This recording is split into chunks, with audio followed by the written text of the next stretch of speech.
ለምንድን ነው ከኛ ይልቅ እኛ የተመጣጠነ የሚባል ምግብ እየተመገብን በገዳም በባዶ እግሩ የሚሄደው በ24 ሰዓት አንድ ጊዜ ብቻ ጥሬ የሚበላው መነኩሴ ከኛ በላይ እድሜ የሚኖረው ለምንድን ነው?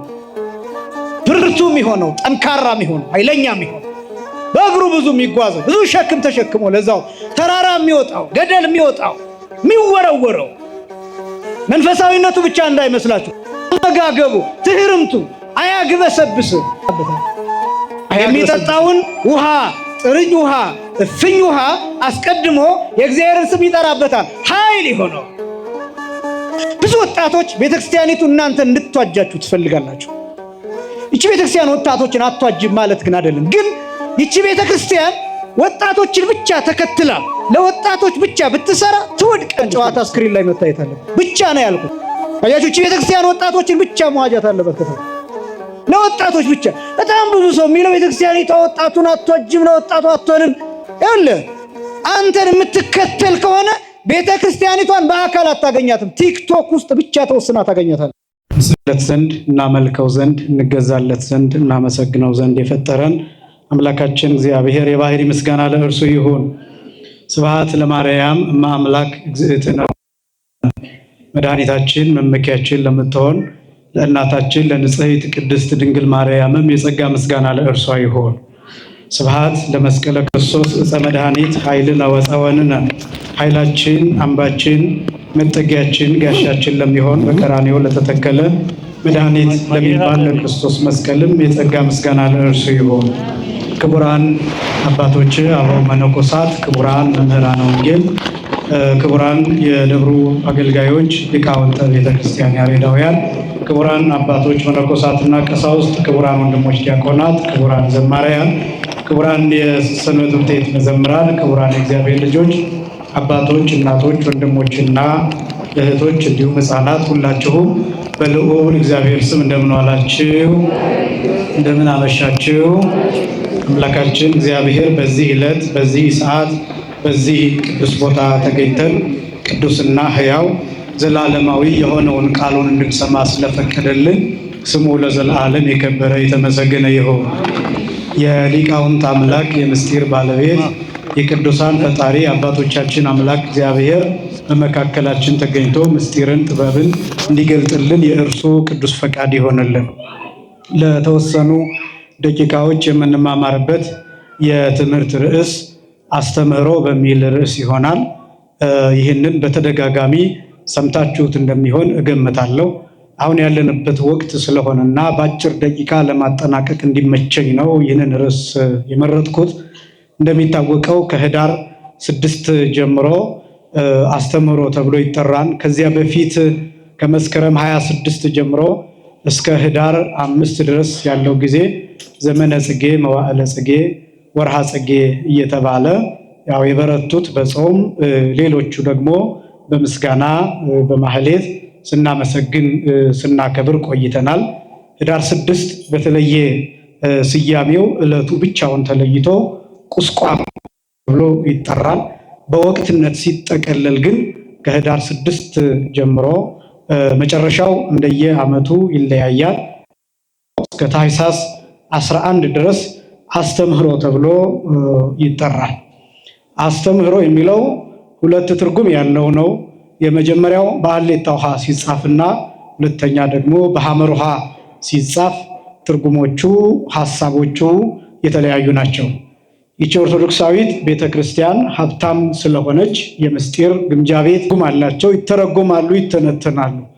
እና አስተምህሮ በሀሌታ ውሃ ሲጻፍ ትምህርት ማለት ነው። አስተምህሮ በሐመር ውሃ ሲጻፍ ጸሎት፣ ልመና፣ ምልጃ ማለት ነው።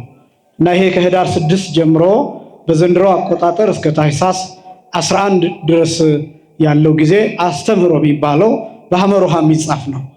በሐመር ውሃ ከተጻፈ ደግሞ አስተምህሮ ማለታችን ልመና፣ ጸሎት፣ ምልጃ፣ ምህላ፣ ይቅርታ፣ ርኅራሄ፣ ሐዘኔታ፣ ልግስና የሚል እነዚህን ትርጉሞች የያዘ ነው።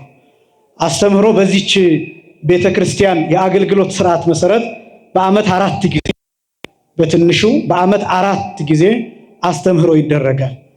እነዚህ አራቱም አስተምህሮዎች 4ቱን ወቅቶች የተከተሉ ናቸው። አንደኛ ክረምትን የተከተለ ነው። ሁለተኛ መጸውን ወይም መከርን የተከተለ ነው። ሶስተኛ በጋን ወይም ሐጋይን የተከተለ ነው። አራተኛ ጸደይ በልግን። እነዚህን አራቱን ወቅቶች የተከተለ ነው። ለምንድን ነው አስተምህሮ በእነዚህ በአራት ወቅቶች የሚደረገው ቢባል ከወቅት ወቅት ስንሸጋገር የአየር ጠባይ ይቀየራል። እህል ይዘራል፣ ወይ ይበቅላል፣ ወይ ይታጨዳል፣ ወይ ይከላል። ወይ የእሳት ወቅት ይሆናል፣ ወይ የነፋስ ወቅት ይሆናል፣ ወይ የውሃ ወቅት ይሆናል፣ ወይ ደግሞ የመሬት ወቅት ይሆናል። እነዚህ አራቱ ባህሪያት የተሰራንባቸው የተፈጠርንባቸው ናቸው። በሌላ ደግሞ አነጋገር የምንጠፋባቸውም ናቸው። ከመጥፋት እግዚአብሔር ሁላችንን ይሰውራል። አራቱ ባህሪያት ውሃ ቢበረታ ውሃ ሰውን ይወስዳል፣ ጎርፍ ሰውን ይወስዳል። ነፋስ ቢበረታ ያፈርሳል፣ ሰዎችን ይወስዳል። ምድርን ይገለባብጣል፣ ተራሮችን ያፈልሳል። ስለዚህ ትውልድ እሳት ቢበረታ ጫካ ያቃጥላል፣ ቤት ያቃጥላል፣ ትውልድ ያጠፋል፣ ሰው ይገላል። ስለዚህ እነዚህ አራቱ ባህሪያት በየራሳቸው ኃያላን በሆኑበት ሰዓት ሰው ያጠፋሉና እነዚህ አራቱ ባህሪያት በርትተው እንዳያጠፉን በዚህ ምክንያት አስተምህሮ ወይም ልመና፣ ምልጃ፣ ጸሎት እናደርጋለን። ይሄ እንዳጠቃላይ እነዚህ አራቱ ባህሪያት በእኛ ውስጥ እሳት አለ፣ ውሃ አለ፣ አለ፣ እኛ ውስጥ የመሬት ጠባይ አለ። እነዚህ አራቱ ባህሪያት አሉ እና የኛ ሊቃውንት ሲናገሩ ሰው የሚሞተው ከነዚህ ከአራቱ ባህሪያት በአንዱ ወይም በሁሉም ነው የሚጠፋው ብለው ይናገራሉ። ምን ማለት ነው? ለምሳሌ አንድ ሰው ምራቁ አንቆት ሊሞት ይችላል። ሰውነቱ ግሎ ሰውነቱ ሞቆ ሊሞት ይችላል። ቀዝቅዞ ሊሞት ይችላል። በተለያየ ምክንያት ሊሞት ይችላል። ለምሳሌ አንድ ሰው በረዶ ያለበት አካባቢ ቢሄድ የመጀመሪያው ነገር ከበረዶው ጋር ስለማይስማማ ኔጌቲቭ የሆነ ቴምፕሬቸር ሙቀት ያለበት ቦታ ቢቀመጥ ውስጡ ያለው ኤንዛይም ፈንክሽናል ስለማይሆን በዚህ ምክንያት ሊሞት ይችላል። የሚገለው ብርዱ አይደለም፣ የሚገለው ውስጡ ያለው የሰውነቱ አቅም ከውጭው ጋራ መመጣጠን ባለመቻሉ ምክንያት ይሞታል። ስለዚህ ከአራቱ ባህሪያት እነዚህ ሁሉ አጥፊዎች ናቸው። እግዚአብሔር ለምህረትም ለመዓትም የፈጠራቸው ናቸውና በውስጣችን ያለው ባህሪ እንዳያጠፋን እንዳይገለን አስተምህሮ እናደርጋለን። አስተምህሮ ማለት ልመና ማለት ነው፣ ጸሎት ማለት ነው፣ ምልጃ ማለት ነው። ለምሳሌ አንዱን ብቻ ላስታውሳችሁ። ከሰኔ 17 ጀምሮ እስከ ሰኔ 25 ድረስ ያለው ጊዜ አስተምህሮ ይባላል። ክረምት የሚጀምረው 26 ጀምሮ ያለው። ክረምት ከመግባቱ በፊት አስቀድመን ልመና እናደርጋለን፣ ጸሎት እናደርጋለን፣ ምልጃ እናደርጋለን። እግዚአብሔር እንዲራራልን እንዲያዝንልን፣ ክረምቱ መጥፊያ እንዳይሆን፣ መሬት ተንሸራቶ እንዳያጠፋ፣ ውሃ ሙላት እንዳይወስድን፣ አዝርዕት እንዲበቅሉ፣ እጽዋት እንዲበቅሉ፣ አዝመራው ፍሬ እንዲይዝ፣ ገበሬው እንዳይቸገር፣ እንዳይራብ፣ እንዳይጠማ፣ አዝመራው በረከት እንዲኖረው፣ ወደ ጎተራ እንዲገባ፣ የሚበላው እህል ጤናማ እንዲሆን አስተምህሮ እናደርጋለን፣ ጸሎት እናደርጋለን። ስለዚህ እቺ ቤተክርስቲያን በአራቱ ወቅቶች አስተምህሮ ታደርጋለች። ይሄኛው አስተምህሮ የመጸው አስተምህሮ ተብሎ ይታወቃል። የመጸው አስተምህሮ ይባላል። የመጸው አስተምህሮ ማለት የመከር አስተምህሮ ማለት ነው።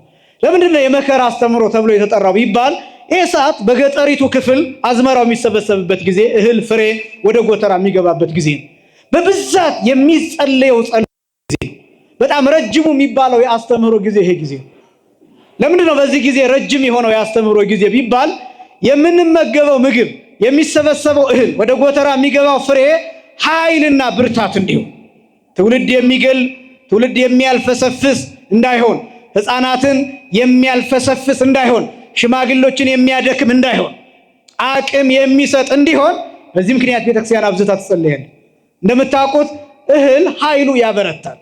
አሁን ይህንን ዘመን ስትመለከቱ የምንመገበው ነገር ኃይል ያሳጣል። እንዲያውም በሽታ ነው የሚሆነው ብዙ ነገር። እንዲያውም ከምንመገበው ይበልጥ የምንከለከለው ይበልጣል። አስተውላችሁት ከሆነ እነዚህ ነገሮች ቀላል አይደሉም። ይመናል የሚታዘዙልን ነገሮች በሐኪሞች በጣም ጥሩ ያልናቸው፣ የምንወዳቸው፣ የምንፈልጋቸው፣ የምንጓጓላቸው፣ የሚጣፍጡ የሚባሉትን ነገሮች ሐኪሞች ይከለክሉናል።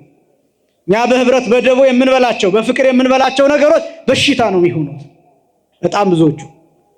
ለምን ይመስላችኋል? የቀድሞዎቹ አባቶቻችን እኮ ጮማ ቆርጠዋል፣ ቅቤ በልተዋል፣ ማር በልተዋል።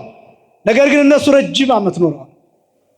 እነዚያ ሰዎች የተመገቡት ምግብ እንዲስማማቸው የሆነበት ምክንያት ስለሚመገቡት ምግብ አስቀድመው ጸሎት ያደርጋሉ። በጎተራ ስላለው እህል፣ በጎተራ ስላለው ዘር፣ ወደ ማሳ ሲዘራ ከበቀለ በኋላ በቡቃያው ላይ በአውድማው ላይ ሲወቃ ሲመረት ሁሉ ጸሎት ይደረግበታል። ይህንን ታውቃላችሁ? እህሉ ጸሎት ይደረግበታል። እናቶቻችን ወደ ጎተራው ገብተው እህሉን ሲዝቁ በስመ አብ ብለው አማትበው በመስቀል ምልክት አማትበው ነው እህሉን የሚያነሱት፣ የሚበቃቸውን ያህል የሚወስዱት። ዱቄቱ ላይ ያማትባሉ። እያንዳንዱ ነገር ላይ ስመ እግዚአብሔር ይጠራል። ማዕዱ ሲቀርብ ጸሎት ይጸለያል። ሲያልቅ ደግሞ ስብሐት ለአብ፣ ስብሐት ለወልድ፣ ስብሐት ለመንፈስ ቅዱስ ተብሎ እግዚአብሔር ይመሰገናል። የእግዚአብሔር ስም ያርፍበታል። በዚህ ምክንያት የምንመገበው ምግብ ኃይል ይሆናል፣ ጽን ይሆናል፣ ብርታት ይሆናል፣ በሽታ ይሆናል፣ እድሜ ይሰጣል። ለምንድን ነው ከኛ ይልቅ እኛ የተመጣጠነ የሚባል ምግብ እየተመገብን በገዳም በባዶ እግሩ የሚሄደው በ24 ሰዓት አንድ ጊዜ ብቻ ጥር የሚበላው መነኩሴ ከኛ በላይ እድሜ የሚኖረው ለምንድን ነው? ብርቱ የሚሆነው፣ ጠንካራ የሚሆነው፣ ኃይለኛ የሚሆነው፣ በእግሩ ብዙ የሚጓዘው፣ ብዙ ሸክም ተሸክሞ ለዛው ተራራ የሚወጣው፣ ገደል የሚወጣው፣ የሚወረወረው መንፈሳዊነቱ ብቻ እንዳይመስላችሁ፣ አመጋገቡ፣ ትህርምቱ አያግበሰብስም። ይሄ ብቻማ አይደለም። ይጸልይ 5 ጥሬ መዳፉ ላይ አድርጎ የእግዚአብሔርን ስም ይጠራበታል። የሚጠጣውን ውሃ፣ ጥርኝ ውሃ፣ እፍኝ ውሃ አስቀድሞ የእግዚአብሔርን ስም ይጠራበታል። ኃይል ይሆነዋል። ኤልያስ እንደምታውቁት በብሉይ ኪዳን አንድ ጊዜ በተመገበው 40 ቀን ቆይቷል። 40 ቀን። ሙሴም እንዲሁ። ለምን ነው እንደዚህ የሆነው ቢባል የእግዚአብሔርን ስም እየጠሩ ስለሆነ። የእግዚአብሔርን ስም መጥራት ኃይል እንድናገኝ ያደርጋል፣ ጉልበት እንድናገኝ ያደርጋል፣ አቅም እንድናገኝ ያደርጋል። አስተምህሮ የሚደረግበት ምክንያት ይሄ ነው። አዝመራው ላይ፣ ፍሬው ላይ፣ እህሉ ላይ፣ ወቅቱ ላይ የሚጸለየው ለዚህ ነው። ስለዚህ አስተምህሮ በዚህ ወቅት ብዙ ሆኖ የሚጸለየው ለዛ ነው። የጎተራው እህል ላይ፣ የምንመገበው ምግብ ላይ፣ ማሳው ላይ፣ አዝመራው ላይ፣ ሰብሉ ላይ፣ ፍሬው ላይ የሚጸለይን ጸሎት የተመለከተ ነው። ከህዳር 6 ጀምሮ እስከ ታኅሳስ 11 ድረስ አስተምህሮ ተብሎ ይጠራል። ይሄ አስተምህሮ የሚለው በ3 ይከፈላል በዋናነት። የመጀመሪያው የነቢያት አስተምህሮ ነው። ሁለተኛው የጌታ አስተምህሮ፣ ሶስተኛው ደግሞ የሐዋርያት ወይም የክርስቲያኖች አስተምህሮ። ደግሞና ጠይቃቸዋለሁ፣ እንደሚከብዳቸው አውቃለሁ፣ መስማት ግን አለባቸው።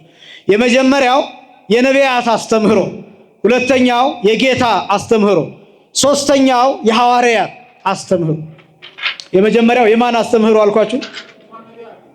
የነቢያት አስተምህሮ፣ ሁለተኛ የጌታ አስተምህሮ፣ ሶስተኛ የሐዋርያት አስተምህሮ። መጀመሪያ የማን አስተምህሮ አልኳችሁ?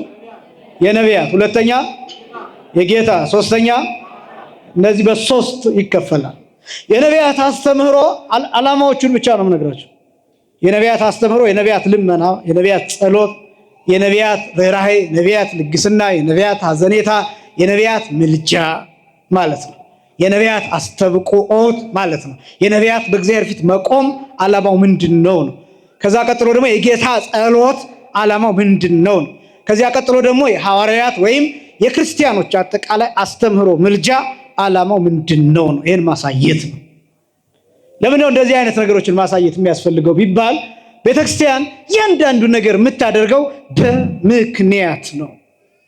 ከመዳን አንጻር፣ ከነፍስ ጥቅም አንጻር ነው። የቤተክርስቲያን አገልግሎት የሚሰላው ከነፍስ ጥቅም አንጻር ነው፣ ከስጋ ጥቅም አንጻር አይደለም የሚሰላው። እንደዛ የቤተክርስቲያን አገልግሎት ነፍስን ምን ይጠቅማል? ስጋን አይደለም። ስጋ ሁለት ነው። ለነፍስ ምን ይረባታል? ምን ይጠቅማታል? ለሰዎች ምን ይጠቅማል? ለእናንተ ምን ይጠቅማል? ለሚመናን ምን ይጠቅማል? ለትውልዱ ምን ይጠቅማል ተብሎ ነው የሚሰላው። ዝም ብሎ የሚደረግ ነገር የለም። ለዚህ ነው ይቺ ቤተክርስቲያን ከዘመን ጋር የማትጓዘው። ለዛ ከዘመን ጋር ብዙ ወጣቶች ቤተክርስቲያኒቱ እናንተ እንድትዋጃችሁ ትፈልጋላችሁ። ይቺ ቤተክርስቲያን ወጣቶችን አትዋጅም ማለት ግን አይደለም። ግን ይቺ ቤተክርስቲያን ወጣቶችን ብቻ ተከትላ ለወጣቶች ብቻ ብትሰራ ትወድቃለች። ቤተክርስቲያን ብቻ ነው ያልኩት፣ ለወጣቶች አትሰራም አይደለም እያልኩ ያለሁት። ለወጣቶች ብቻ ብትሰራ፣ ለምሳሌ ይቺ ቤተክርስቲያን ብቻ ትስራ ቢባል ምን መደረግ አለበት መሰላችሁ? የአርሴናልና የማንቸስተር ጨዋታ ስክሪን ላይ መታየት አለበት። አያችሁ፣ ይቺ ቤተክርስቲያን ወጣቶችን ብቻ መዋጃት አለበት ከተባለ ለወጣቶች ብቻ። በጣም ብዙ ሰው የሚለው ቤተክርስቲያኒቷ ወጣቱን አትወጅም፣ ለወጣቱ አትሆንም። ይኸውልህ አንተን የምትከተል ከሆነ ቤተክርስቲያኒቷን በአካል አታገኛትም። ቲክቶክ ውስጥ ብቻ ተወስና ታገኛታለህ። ቅዳሴዎች ባጭር ማጠናቀቅ እንፈልጋለን። ለዚህች ዓለም ያለቻት ተስፋ ይህች ቤተክርስቲያን ብቻ ነው። የጥንቱን ጠብቃ የቀድሞውን ጠብቃ የተቋረጠውን በአባቶችና በልጆች መካከል የተቋረጠውን ዘመን እየቀጠለች ድልድይ ሆና የምታገናኝ ይህች ቤተክርስቲያን ብቻ ነው። ሐዋርያትን ከነቢያት ጋር፣ እኛን ከመምህራን ጋር ከሊቃውንት ጋር የምታገናኘን፣ ከሐዋርያት ጋር የምታገናኘን እንኳን ከምድራውያኑ ይቅርና ከሰማይ መላእክት ጋር የምታገናኘን ይህች ቤተክርስቲያን ብቻ ናት። ክብርና ምስጋና በእውነት ለአምላካችን ይሁን። ይህችን ቤተክርስቲያን የሰጠን አምላክ ማህሌቱን ተመልከቱት። የነገውን ማህሌት ከነገ ወዲያ ያለውን የህዳር ሚካኤል የሚከበርበት ቦታ ሄዳችሁ ተመልከቱት። ካህናቱ እንዴት እንደሚያመሰግኑ ትጥቃቸውን ይዩት፣ አለባበሳቸውን ይዩት፣ ስርዓታቸውን ይዩት፣ ሽብሻባቸውን ይዩት፣ ወረቡን ስሙት፣ ዜማውን ስሙት፣ ምስጋናውን ስሙት። ይሄ ከአሜሪካ የመጣ አይደለም፣ ከአውሮፓ የመጣ አይደለም፣ ከፈረንጅ የተሰጠ አይደለም። ቀጥታ ከሰማይ የመጣ ነው።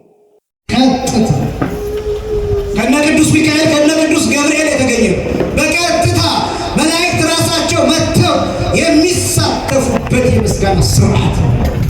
ኪሩቤል አላውቀውም የማይለው ምስጋና፣ ሚካኤል አላውቀውም የማይለው ምስጋና፣ ቅዱስ ገብርኤል አላውቀውም የማይለው ምስጋና፣ በሰማይ የሚያመሰግነው 24ቱ ካህናተ ሰማይ የሚያውቁት ምስጋና፣ አብረው የሚያመሰግኑት ምስጋና፣ የሰማዩን ህብረት የሚያሳይ ምስጋና።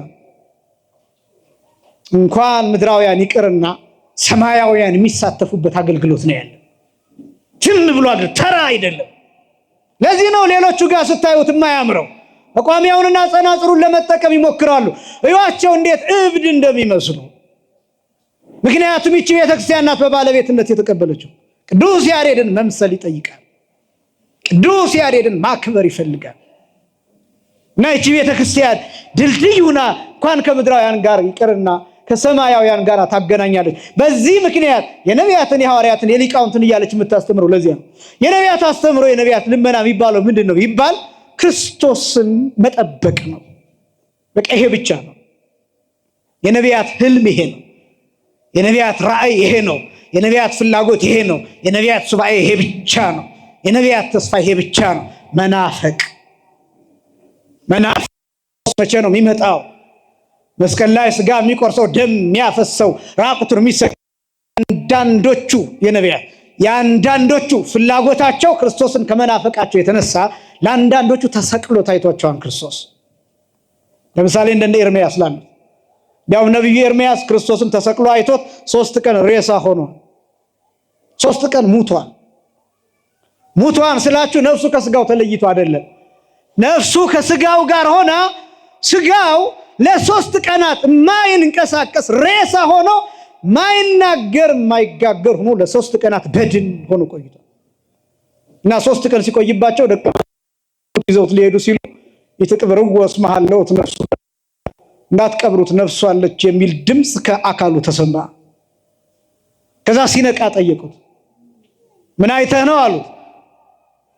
ወይ መጻ አምላክ ወልደ አምላክ ዛነ ርኢኩ ስግወ ዲበ ዕፀ መስቀል ወይ ከይድ ውስተ ደብረ ዘይት ወይ ሐዋርያት ሐዋርያት ክርስቶስን በመስቀል ላይ ስጋ ለብሶ ተሰቅሎ አይቼዋለሁ። መሲህ ይመጣል፣ በደብረ ዘይት ይረግጣል፣ 12 ሐዋርያትን ይመርጣል፣ በዚህች ምድር ይመላለሳል አላቸው። ለጊዜው አልገባቸው። ኤርምያስ ግን ይሄን ካየ ሰቆቃው ኤርምያስ የሚባለው የኤርምያስ ለቅሶ የኤርምያስ ህልማ የሚባለውን የደረሰው ከዛ በኋላ ነው። ይሄን ካየ በኋላ ስለ ጌታው መምጣትና እንዴት እንደሚሰቃይ እያሰበ አስቀድሞ ኤርምያስ እንባውን እያፈሰሰ በእንባው ይጽፍ ነበር። የነቢያት አስተምሮ የሚባለው የነቢያት እንባ የነቢያት ጸሎት የሚባለው እያዩ ቅዱስ ጳውሎስ እንዲህ ብሎ እንደገለጠው እምርሁቅሰ ርእይዎ ወተአምህዎ ርእይዋ ወተአምህዋ ሚላል ከሩቅ አዩት ተሳለሙት እጅ ነሱት። ከሩቅ ሩቅ ዘመን ሩቅ ዓመት ሩቅ ጊዜ ሞት ከልክሏቸው በመሃል ግን ደግሞ በትንቢት መነጽር እየተመለከቱት እያደነቁ አንዳንዶቹ እያለቀሱ ተመልክተውታል። መናፈቅ የነቢያት አስተምሮ የሚባለው አሁንም ቅዱስ ጳውሎስ ዕብራውያን ምዕራፍ 10 አንዳንዶቹ ምን አይነት መከራ እንደተቀበሉ ዘርዝሯል። ያ ነው የነቢያት አስተምሮ የሚባለው። ዳዊት ደግሞ እንዲህ ብሎ ገልጦታል። መዝሙር 79 ከቁጥር 8 ጀምሮ ይትዝክር ለነ አበሳነ ዘትካት፣ የቀድሞ በደላችንን አታስብብን፣ እባክህ ተወን። ፍጡነ ይርከበነ አቤቱ ይቅርታ ፈጥኖ ይድረሰን ይደረግልን። እስመ ተመንደብነ ፈድፋደ፣ ፈጽሞ ተቸግረናል። የነቢያት አስተምሮ ይሄ። ምክንያቱም ፍዳ ውስጥ ነበሩ፣ ጨለማ ውስጥ ነበሩ፣ ሞት ውስጥ ነበሩ። ይሄ ሲነገር ዝም ብሎ ቀላል ነገር ይመስላል። በጣም ቀላል ነገር ይመስላል። ነቢያት መረዳታቸው አንከራቷቸዋል። በዚህ ዘመንም የተረዱ ሰዎች ይንከራተታሉ። በነገራችን ላይ መረዳት አንዳንድ ጊዜ ክፉ ነው። ክፉ ነው የምላችሁ ከማህበረሰቡ እንድትገለሉ ያደርጋቸዋል። ብቸኛ እንድትሆኑ ያደርጋቸዋል። እውነተኛ እንድትሆኑ ያደርጋቸዋል። ከሰው ጋር እንዳትግባቡ ያደርጋቸዋል። በሰው ዘንድ ተቀባይነት እንዳታገኙ ያደርጋቸዋል። እውነት እርቃኑን የምትኖሩ ከሆነ ከሰዎች ጋር አትግባቡም። ሰዎች ይጠሏቸዋል። እብድ ነው የሚሏችሁ። አይምሮውን ያጣ ነው የምትባሉት። ነካ ያረጋዋል ነው የምትባሉት ከእውነት ጋር ከተጣበቃችሁ። እና አንዳንድ ጊዜ ቀድሞ መረዳት ፈተና አለው። ብዙ የሥነ ጽሑፍ ሰዎች ይሄ በመንፈሳዊ ብቻ አይደለም በስጋዊውም ጭምር በዓለማዊው ብዙ ደራሲዎች፣ ብዙ ገጣሚዎች፣ ብዙ ባለቅኔዎች፣ ብዙ ዓለምን የተረዱ ሰዎች ጓደኛ የላቸው፣ ባልንጀራ የላቸው፣ ጎረቤት የላቸው፣ ብቻቸውን ይኖራሉ። ለምን? እውነትን ለመኖር ስለሚሞክሩ ሰዎች ይንቋቸዋል። አስቀድሞ ያንተ የምትለው አይገባኝም ይሏቸው። ነቢያት ይሄን እውነት የተረዱ ናቸው። በዚህ ምክንያት ብቻቸውን ተንከራተዋል። የፍየል ሌጦ የለበሱት ለምን ይመስላችኋል? ቆዳ ለብሰው የተንከራተቱት ፍርኩታ ለፍርኩታ። ቅዱስ ጳውሎስ እኮ የሚገልጠው ዓለም ስላልተገባቻቸው ነው የሚለው። ዓለም ስላልተገባቻቸው። ኦርቶዶክሳዊነት የሚባል ይሄ ዓለም አትገባንም፣ ዓለም አትገባንም፣ ለዓለም አንገባትምም፣ ለዓለም አንገባትምም። ዓለም አትረዳም። እስመ ዓለም ያፈቅር ሊያው ይላል ጌታ በወንጌል። ዓለም የራሱ የሆነውን ይወዳን ይላል። ያስመስለውን፣ የሚዋሸውን፣ የሚያመነዝረውን፣ የሚሰርቀውን፣ ተንኮለኛውን፣ ቂመኛውን፣ በቀለኛውን ዓለም ይወዳል። ምክንያቱም የራሱ ገንዘብ ነው። የራሱ የሆነውን የማይወድ ማንም የለም። ስለዚህ ዓለም እንደዛ ነው። ነቢያት የዓለም አይደሉም። በዚህ ምክንያት እንደውም የኛ ሊቃውንት ነቢያትን የክረምት ገበሬ ብለው ይመስሏቸዋል። የክረምት ገበሬ በሉ እስኪ ሁላችሁ። የክረምት ገበሬ ይባላል። የክረምት ገበሬ ውሃ የፈሰሰበት ዝናብ እየፈሰሰበት በጭቃ እየሄደ በጭቃ ውስጥ የተሰወረ እሾህ እየወጋው በጭቃ ውስጥ ያለ ድንጋይ እንቅፋት እየመታው ደሙን እያዘራ ቀኑን ሙሉ እየሰራ ይውላል። ደግሞ በጣም የሚያሳዝነው ጠዋት ምንም ሳይበላ ቁርስ ሳይበላ ነው የሚወጣው። ለምን? እህሉ ያልቃል። ያ የተሰበሰበው ጎተራ ላይ የተቀመጠው እህል ለዘር ይሆናል፣ ለቀለብ ይሆንና ክረምት ላይ ያልቃል። ስለዚህ ጠዋት ባዶ ሆዱን ነው የሚወጣው። ከዛ ሲሰቃይ ይውልና ማታ ሲመለስ እንጀራ በወጥ አይደለም የሚጠብቀው፣ ጎመን ነው። እሱም ደግሞ ከተገኘ። እኔ ገጠር ልጅ ነኝ፣ ይህንን አውቀዋለሁ። እንዲያውም ከጎመን አልፎ አሉማ የሚባል የምታውቁ ከሆነ አረም፣ እሱ ሁሉ ተቀቅሎ የሚበላበት ጊዜ አለ። እሱም ደግሞ ከተገኘ፣ እሱም ዝናብ ከዘነበ ከበቀለ ነው። እሱ ያን ቀቅለው በልተው ጥምዝዝ ብለው የሚያድሩ ናቸው የክረምት ገበሬዎች፣ የገጠር ገበሬዎች። ነቢያት እንደዛ ናቸው። ሲወጡ ባዶ ሆዳቸውን ይወጣሉ ማለት ልጅነት ሳይኖራቸው ይወጣሉ። ከዛስ ቀኑን ሙሉ ጭቃ ውስጥ እየወደቀ እየተላወሰ እሾህ እየወጋው እንቅፋት እየመታው ዝናብ ላዩ ላይ እየወረደበት እንደሚውል ነቢያትም ቀኑን ሙሉ ትንቢት እየተናገሩ ይውላሉ። ዲያብሎስ ይጠብቃቸዋል። ከዲያብሎስ ጋር ይታገላሉ፣ ከሰይጣን ጋር ይታገላሉ። ፍዳ ውስጥ ናቸው፣ ሞት ውስጥ ናቸው፣ ጨለማ ውስጥ ናቸው፣ መከራ ውስጥ ናቸው። ስለዚህ ጨለማ ውስጥ ሆነው ነው የሚውሉት ነቢያት። ብርሃኑን ወደፊት ቢመለከቱ። ማታ ገበሬው ሲመለስ የጎመን ራት ነው የሚጠብቀው። ነቢያትስ ሲሞቱ ሲኦል ነው የሚጠብቃቸው። ምንም እንኳን በሲኦል የእግዚአብሔር እጅ እንደ ድንኳን ሆና ብትከልላቸውም ግን መከራ ነው የሚጠብቃቸው። ሲኦል ውስጥ ገነት አይገቡም። ነቢያት ገነት አልገቡም። እስከ መቼ? ክርስቶስ ሰላም ለኩልክሙ ብሎ በዕለተ ዓርብ ከሲኦል ነፍሳቸውን እስኪያወጣቸው ድረስ ነፍሳቸው የነበረችው ሲኦል ውስጥ ነው። ግን ሲኦል ውስጥ የእግዚአብሔር እጅ እንደ ድንኳን ሆና ከመከራ ከልላቸው ነበር። ነቢያትን፣ አብርሃምን፣ ይስሐቅን፣ ያዕቆብን፣ ሌሎቹን ደጋጎቹን ግን ሲኦል ውስጥ ነበሩ፣ ገነት አልገቡ። ስለዚህ ራሳቸው ጎመን ነበር፣ ራሳቸው አሉማ ነበር፣ ራሳቸው ቅጠል ነበር። ሐዋርያት የበጋ ገበሬ እህሉ ደርሷል፣ ጧት ላይ የፈለገውን ቁርሱን በልቶ ይወጣል። ምሳ ሰዓት ላይ ምሳ ይመጣለታል። ማታ ሲመለስ መጀመሪያ ቆሎ ይበላል። ከዚያ ቀጥሎ የሚጠጣ ይቀርብለታል። ከዚያ ቀጥሎ ደግሞ ራት ይቀርብለታል። ሐዋርያት በልጅነት ሆነው ነው የሰበኩት። ሐዋርያት ስጋው ደሙ ራት አላቸው። ሐዋርያት የጌታ ስጋ የጌታ ደም ራት አላቸው። ሐዋርያት የእግዚአብሔር ልጅ የመባል ስልጣን አላቸው። እግዚአብሔርን አባት የማለት ስልጣን አላቸው። ስለዚህ ሐዋርያት የበጋ ገበሬ ይባላል። የነቢያት አስተምህሮ ግን በስቃይ ውስጥ ነበር። ክርስቶስን መናፈቅ ነበር። ይሄ የነቢያት አስተምህሮ ይባላል ባጭሩ። ሁለተኛው የጌታ አስተምህሮ የጌታ ጸሎት ነው። ጌታ የጸለየው ለምንድን ነው? የዮሐንስ ወንጌል ምዕራፍ 17 ሙሉ የጌታ አስተምህሮ ተብሎ ነው የሚጠራው። አስተብቆት ይባላል፣ የጌታ ጸሎት ይባላል። እስኪ በሉ የጌታ ጸሎት። የማን ጸሎት አልኳችሁ? ብዙ ሰው ሊሰናከልበት ይችላል ሲሰማ። በደንብ ተጠንቅቃችሁ ስሙ። የጌታ ጸሎት የሚባለው ጌታ ወደ ማን ነው ለማን ነው የጸለየው ቢባል ለኛ ነው። ወደ ማን ነው የጸለየው ቢባል ወደ ራሱ ነው። ለምን ጸለየ ቢባል አብነት ለመሆን፣ አራያ ለመሆን፣ ምሳሌ ለመሆን። ጌታ ኃጢአት ከሆነው ነገር ውጪ ምን ከሆነው ነገር ውጪ አልኳችሁ? ኃጢአት ከሆነው ነገር ውጪ ሰው የሰራውን ሁሉ ምን ብሏል? ሰርቷል። መጸለይ ኃጢአት ነው አይደለም። ኃጢአት ካልሆነ ክርስቶስ በምድር ላይ ያልሰራው ምንም ነገር የለም።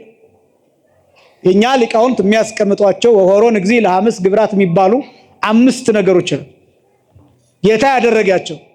የመጀመሪያው ተአምኖ ኃጣው የሚባል፣ ሁለተኛው ጥምቀት የሚባል፣ ሶስተኛው ተባሂቶ የሚባል፣ አራተኛው ምንኩስና የሚባል፣ አምስተኛው ሰማዕትነት የሚባል። እነዚህ 5 ነገሮች ጌታ ያደረጋቸው ናቸው። ወሆሮን እግዚእ ለሐምስ ግብራት ማለት ጌታ 5ቱን ስራዎች ሰራቸው፣ ሄደባቸው፣ ተጓዘባቸው ማለት ነው። በዮሐንስ ወንጌል ምዕራፍ 14 ቁጥር 6 ላይ ሁልጊዜ የሚጠቀስ ጌታ የተናገረው ቃል እኔ መንገድ እውነትና ሕይወት ነኝ። መንገድ ብሎ የተናገረው ጌታ አንዳንዶቹ እንደሚሉት ሎቱ ስብሐት አማላጅ ማለት አይደለም። መንገድ ማለት አርአያ ማለት ነው፣ ምሳሌ ማለት ነው፣ መሄጃ ማለት ነው። መንገድ ትርጉሙ እሱ ነው። መንገድ የምትደርሱበትን ቦታ አስባችሁ የምትጓዙበት እንደሆነ ሁሉ ክርስቶስ ያደረገውን ስራ በሙሉ እኛ እያደረግን የምንጓዝበት ነው። አርአያነቱ፣ ምሳሌነቱ፣ መምህርነቱ፣ አብነትነቱ መንገድ ተብሎ ይጠራል። ከዛስ ቀጥሎ ራሱ ሕይወት እውነት እንደሆነ ያ መንገድ የሚያደርሰው ወዴት ነው ቢባል ወደ ራሱ ነው የሚያደርሰው። ምክንያቱም ራሱ እውነት ነው፣ ራሱ ሕይወት ነው። ስለዚህ መንገድ የሚባለው ራሱ ክርስቶስ የሰራልን ስራ ያሳየን አብነት፣ እግር ማጠቡ፣ ሰማዕትነቱ፣ ጥምቀቱ፣ ተባይቶ እዚህ መንገድ ይባላል። ለምሳሌ ተአምኖ ኃጣው የሚለውን አንዱን ብቻ ላንሳላችሁ። ተአምኖ ኃጣው ማለት ኃጢአትን መታመን ማለት ነው። እስኪ በሉ ኃጢአትን በሉ መታመን፣ ወይም በሌላ አገላለጥ ኃጢአትን መናዘዝ ማለት ነው። እኛ ንስሐ የምንገባበት ስርዓት ማለት ነው። ክርስቶስ ኃጢአት የለበትም። ምን የለበትም አልኳቸው?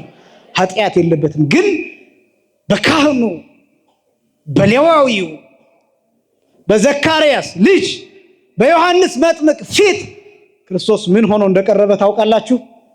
ኃጢአታቸውን ከሚናዘዙ እንደ አንዱ። ደግሞ አለው እንዳትሰናከሉ በደንብ ስሙ። በዮሐንስ ፊት ክርስቶስ ለመጠመቅ ሲቀርብ ኃጢአታቸውን ከሚናዘዙት ሰዎች አንዱ ሆኖ ነው የቀረበው። የማቴዎስ ወንጌል ምዕራፍ 3 ቁጥር 5 ጀምሮ እንዲህ የሚል ቃል ታገኛላችሁ። ወያጠምቆሙ በፈለገ ዮርዳኖስ እንዘ ይታመኑ ኃጣውኢሆሙ ይል ወንጌል። ዮሐንስ ያጠምቃቸው ነበር። በምንድን ነበር የሚያጠምቃቸው? እንዴት ነበር የሚያጠምቃቸው ቢባል ኃጢአታቸውን እየተናዘዙ። ምናቸውን እየተናዘዙ? ኃጢአታቸውን እየተናዘዙ ያጠምቃቸው ነበር። እነማንን?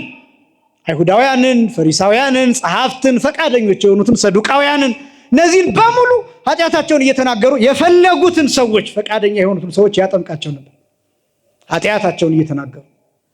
ክርስቶስ የሚናገረው ኃጢአት የለውም፣ በደል የለውም፣ ነውር የለበትም፣ ጥፋት የለበትም፣ እንከን የለበትም። ግን በዮሐንስ ፊት ግን የቀረበው ኃጢአታቸውን ከሚናዘዙ ሰዎች አንዱን ሆኖ አይደለም ያልኳችሁ፣ እንደ አንዱ ነው ያልኳችሁ። በጥንቃቄ ሰው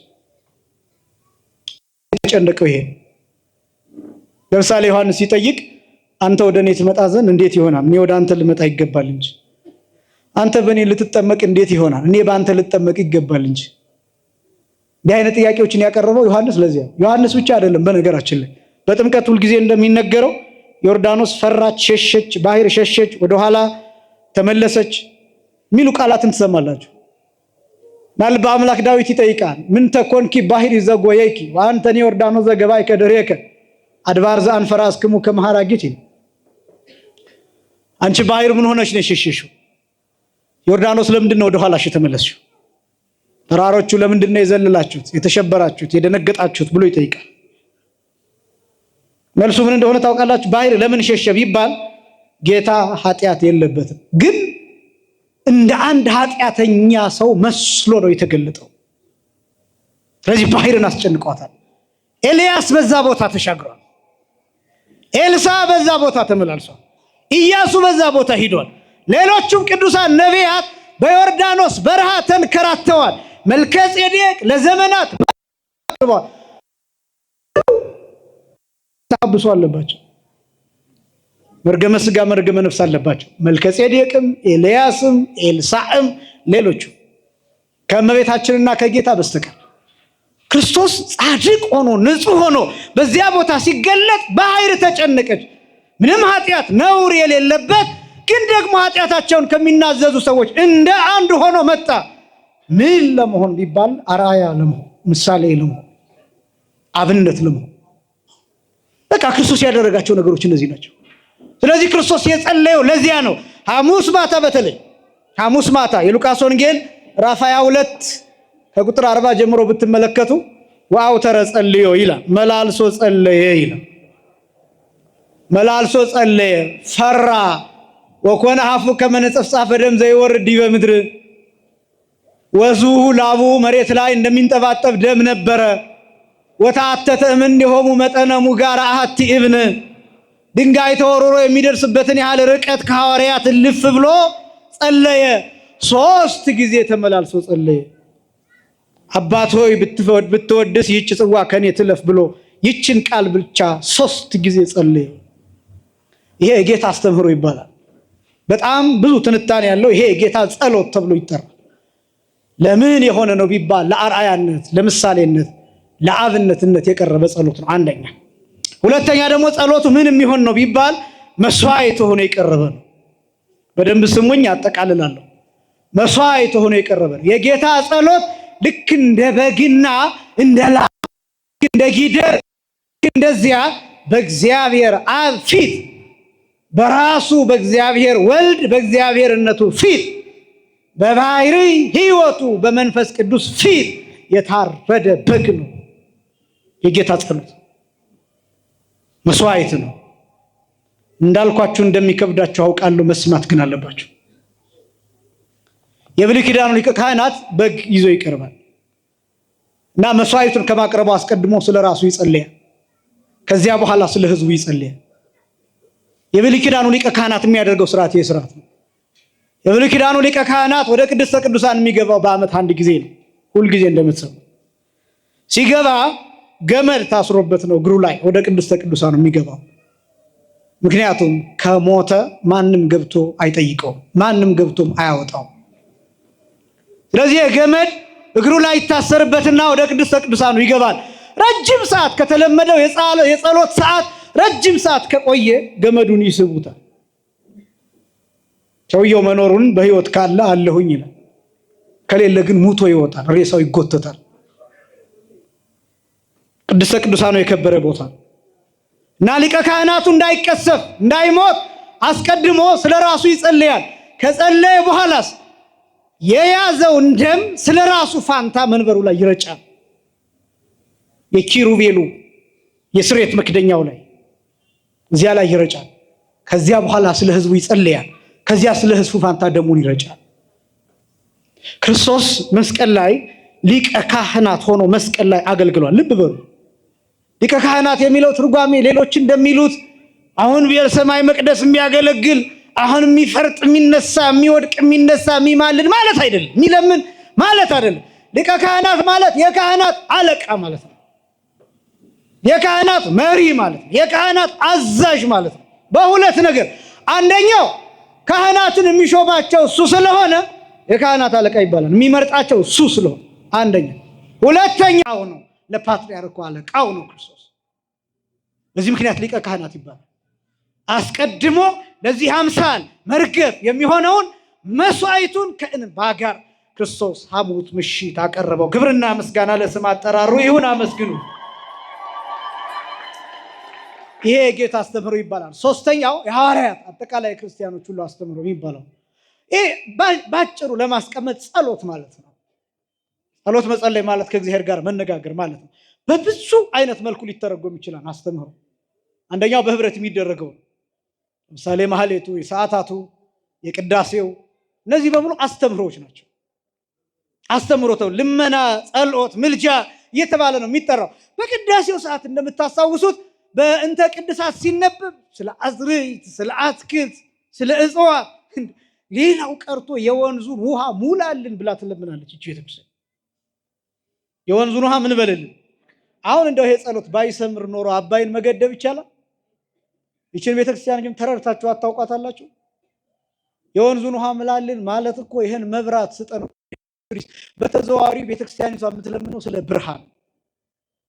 አባይ ይገደባን ወይም ሌሎቹ ተገድበው ይለቀቃሉ። ፖቴንሻል ኤነርጂ ክሬት ይደረጋል። ከዛ ተርባይን ያንቀሳቅሳሉ። ከዛ ኤሌክትሪሲቲ እናገኛለን። አሁን እንደው የወንዙን ውሃ ምላልን የሚለው ዝም ብሎ ቀላል ተራ ነገር ይመስላችኋል? ተራ ነገር ይመስላችኋል?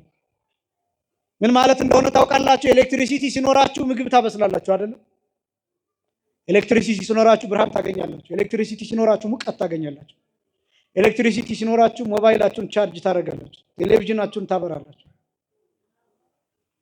ኃይል ቤተክርስቲያኒቷ የወንዙን ውሃ መላልን የምትለው ስለ ውሃ ብቻ አይደለም፣ ስለ ኢነርጂ ነው የምትጠይቀው። ስለምንበላው፣ ስለምንጠጣው፣ ስለምንለብሰው ጭምር። በእውነት ይህች ቤተክርስቲያን ከሀሳብ በላይ ናት። ይህች ቤተክርስቲያን የሰጠን አምላካችን እግዚአብሔር የተመሰገነ ይሁን። አስተምህሮዋ ስለ ዓለምም ጭምር ነውና ጸሎት ያስፈልጋል፣ ምህላ ያስፈልጋል፣ ምልጃ ያስፈልጋል። አጠቃላይ እንዲህ አይነት ኃላፊነቶችን መወጣት ያስፈልጋል። በማህሌቱ መሃል ከበሮ ይዞ መሽከርከር፣ ወረቡን ማለት ይሁን። እነዚህ ነገሮች እንዳሉ ሆነው ግን ጸሎትም ያስፈልገዋል። በነገራችን ላይ የሚጸልይ ሰው ያስፈልጋል።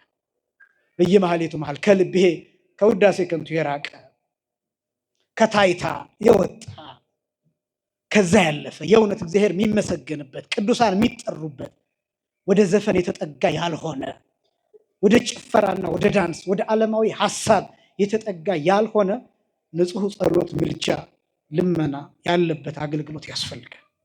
እሱ ሀገር ይጠብቃል። አምላካችን እግዚአብሔር ልመናችንን ሰምቶ ሀገራችንን እኛን እንዲጠብቀን የእሱ ቅዱስ ፈቃድ ይሆንልን። ያስተማረን የአባቶቻችን አምላክ እግዚአብሔር ይክበር ይመስገን። ወስብሐት ለእግዚአብሔር።